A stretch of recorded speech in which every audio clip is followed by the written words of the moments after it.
네, 안녕하세요. 자, 구정명절 잘 보내시기 바라고요. 길이 미끄럽다고 하니까 운전 조심하시기 바랍니다. 자, 이제 이번 주에 그 테슬라 실적 발표도 있고, 금리 결정도 있습니다. 그래서, 과거를 좀 다시 한번 되짚어 보면은 그 미래에 대해서 좀 생각을 해볼 수 있지 않을까. 예. 그래서 여러분들도 이제 2020년 대부분 2020년부터 이렇게 테슬라를 겪어보셨고 그렇기 때문에 한번 여러분들 생각과 이렇게 한번 이렇게 참고해서 보시기 바랍니다. 과거를 되짚어 보면은 그 물가 상승이 있었고요. 이렇게 그리고 실적도 계속해서 놀라운 눈부신 실적을 보였고 마치 최근에 그 엔비디아가 실적을 이렇게 쫙 늘렸듯이 테슬라도 이렇게 여기서 쫙 이렇게 실적을 늘렸었죠. 그리고 여기서 이제 정점에 달했고 그 QT 아니 테이퍼링 수도꼭지를 잠근다. 그게 이제 여기 나타났고 그다음에 이제 금리 인하 이렇게 아니 금리 인상 자 상당히 이제 큰 폭의 금리를 단기간에 계속해서 쭉쭉쭉쭉 올렸죠. 예. 그 여파를 받아서 하락을 했고요. 그 다음에 여기 와서는 이제 더 이상 올릴 금리는 없겠다. 예. 그래서 많이 올렸다. 그래서 여기가 바닥이다. 바닥론. 네. 그리고 나서 이제 23년 내내 이제 초반 여기 연말과 여기 23년 초반에 계속해서 있었던 일이 이렇게 금리를 올렸으니까 기업들의 실적이 경기 침체가 나타나서 실적이 떨어질 거다. 침체가 나타날 거다. 하지만 그 대부분 우리의 예상과 이제 반대로 가죠. 네. 침체가 나타날 거다 했는데 미국 경제가 잘 버텼다. 미국 강하다. 그래서 침체가 나타날 거라고 예상했는데 침체가 나타나지 않았어요. 예.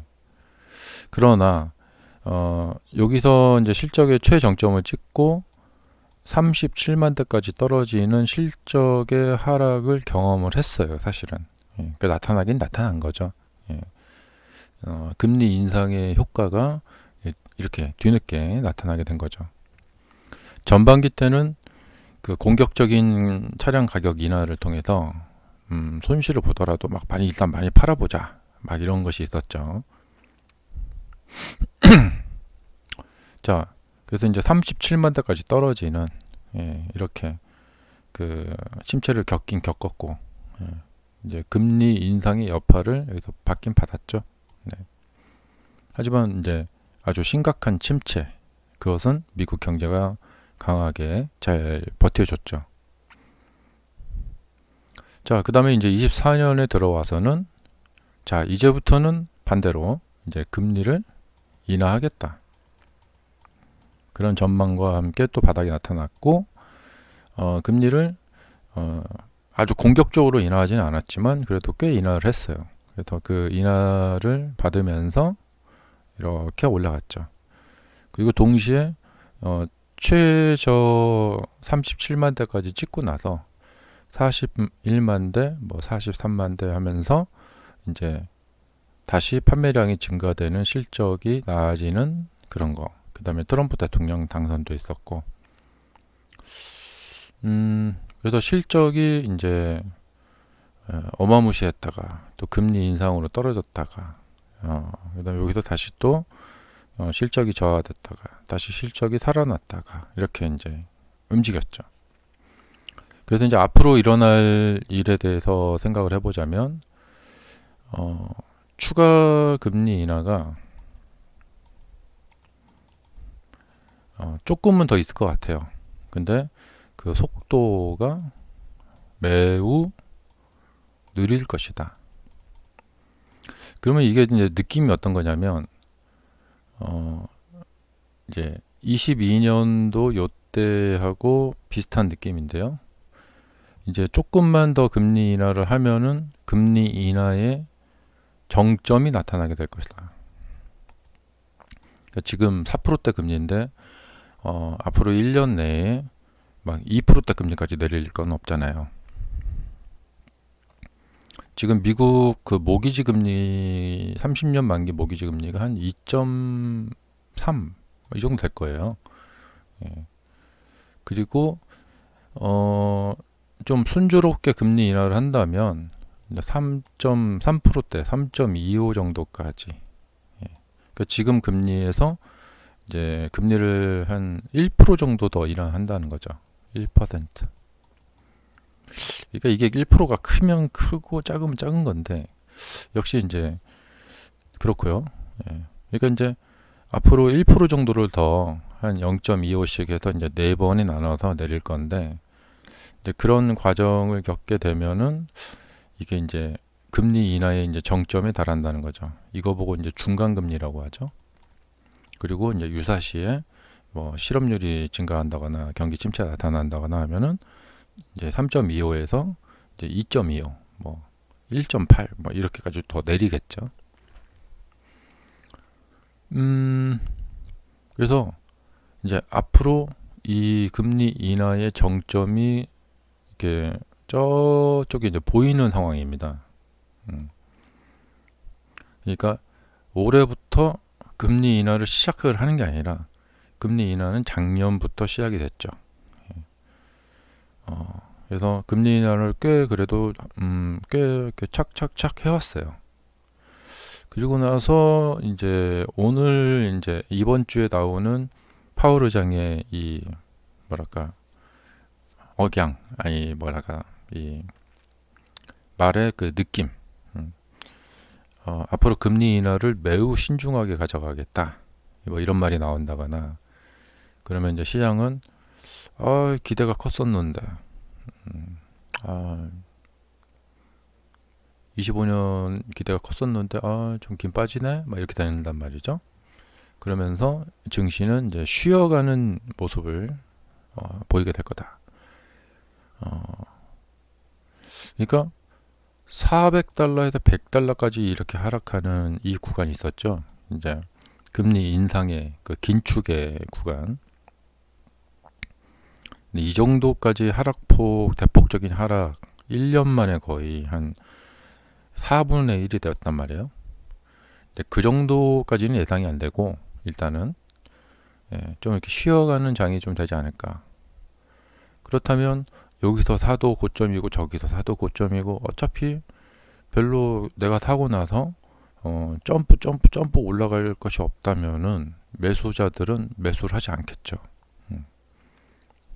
여기도 뭐 잠깐 뭐 이렇게 호재 뭐 좀 있어갖고 잠깐 이렇게 싹싹 뭐 이렇게 뭐 500까지 갔다가 뭐 이렇게 왔다 갔다는 할 수 있죠. 예. 또 특히 테슬라는 지수가 하락하는 과정에서도 막 혼자 막 가기도 하고. 하지만 이제 큰 그림에서 봤을 때는 올해의 키워드는 그냥 재미없다. 예. 금리 인하도 뭐 그렇게 뭐 없고 그렇죠. 근데 이거를 갖다가 만약에 트럼프 대통령이 경기를 여기서 그냥 한번 인위적으로 한번 불을 질러봐야겠다. 경기를 확 한번 뭐그 살려봐야겠다. 그래서 사람들의 소비를 막 촉진하고 한번 경기를 불을 질러봐야겠다. 뭐 이런 식으로 만약에 나간다. 그러면 이제 물가가 막 올라가면서 이제 막 그런 현상이 이제 일어나겠죠.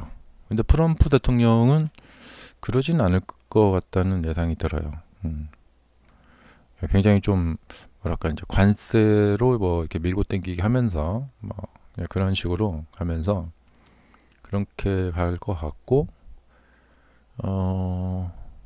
그래서 트럼프 대통령이 지금 뭐 급하게 막 그냥 당장 성과를 내기 위해서 이제 파월 의장을 뭐 잘라버린다거나 금리 안 내리면 잘릴 거야 막 이런 식으로 한다거나 해서 진짜로 막 잘라버린다거나 그렇게 해서 막 경제를 막 인위적으로 막 금리 인하 막 해가지고 새로운 이제 연준 총재 이제 새로 뽑아서 막 그렇게 한다.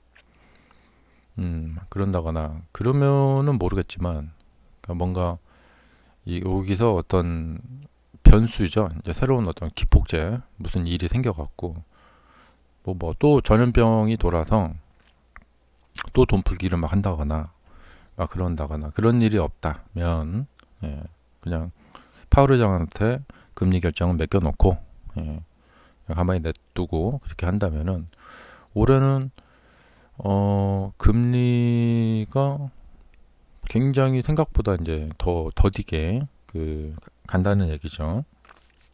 그러면 이제 이 정점에 달한다. 그리고 이제 실적 같은 경우에 보면은 이 당시 보면은 와 금리를 이렇게 올렸으니까 이제 23년도에 경기 침체가 나타날 거야. 그런 사람들이 이제 그런 얘기가 있었지만 미국 경제가 잘 견뎠죠. 그럼 요번에는 이제 반대죠. 자, 작년부터 해서 이제 금리를 내렸기 때문에 그 금리 내린 효과로 올해 경기가 이제 좋아질 거야. 예, 금리를 내렸으니까 뭐 기업들도 활동을 많이 하고 그다음에 사람들도 소비를 막 하고 그렇게 해서 올해 이제 경기가 좋아질 거야. 이런 생각을 하는데 금리 내렸는데 왜 사람들이 소비를 내린 만큼 많이 안 하지? 예. 그러니까 이제 우리의 예측과 반대로 이제 가는. 그래서 어떤 게 예상이 되냐면, 야, 그렇게 강한 미국도 이제 돈이 다 떨어졌나 보구나. 금리를 내려도 사람들이 소비가 팍팍 늘고 그러지는 않네. 미국은 정말 강할 줄 알았더니, 미국은 금리 내리고 사람들이 막 소비를 해도 물가가 그렇게 오르지 않고, 경제가 굉장히 안정된 나라구나.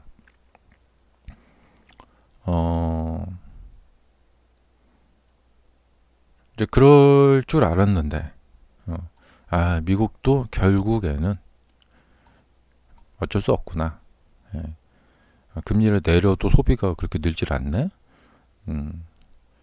그리고 기업들도 대부분 실적이 이렇게 정점에 달하는 거죠.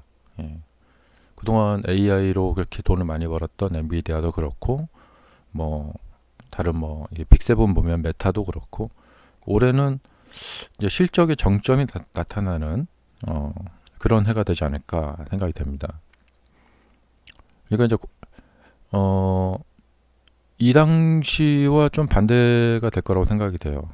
이때는 금리 인상한 후에 어이구 침체 나타날 거네, 큰일 났네.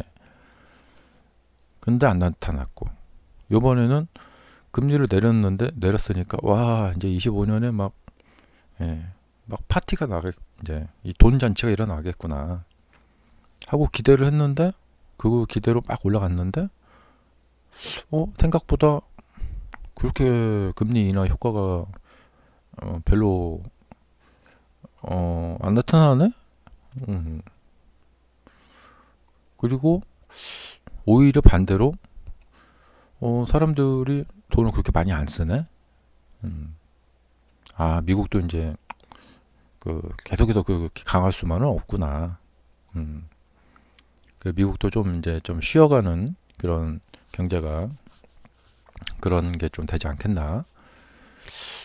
그런 현상이 좀 일어나지 않을까. 예. 그래서 과거에서 우리가 침체 나타날 거야 라고 생각했던 거와 반대로 금리를 내려도 경기 호황이 나타나지 않는다. 대부분 빅세븐 주가들을 보면요, 지금 주가들이 엄청나게 급등한 상태에 있어요. 이 메타 보세요. 네. 100달러짜리가 500% 이상이 올라서 625가 되어 있습니다. 그럼 이 상승세를 계속해서 지속을 하려면 이쪽에 이제 경기 호황이 나타나야 되거든요. 금리를 쫙쫙 내려주면서 사람들이 막 굉장히 이제 막 활동도 많이 하고, 근데 금리를 내려가지고 그런 현상이 나타날 줄 알았더니 생각보다 별로 그렇게까지 나타나진 않네 하면은, 이 주가라는 것은 밸류잖아요. 그러니까 그거에 맞춰서 이제 이게 확 올라가야 되거든요. 이 값어치. 예. 그러니까 계속해서 $600짜리가 $700 가고 $800 가려면 정말 막 엄청난 그 어떤 호황이 있어야 되거든요. 이건 이제 아마존도 그렇고, 예.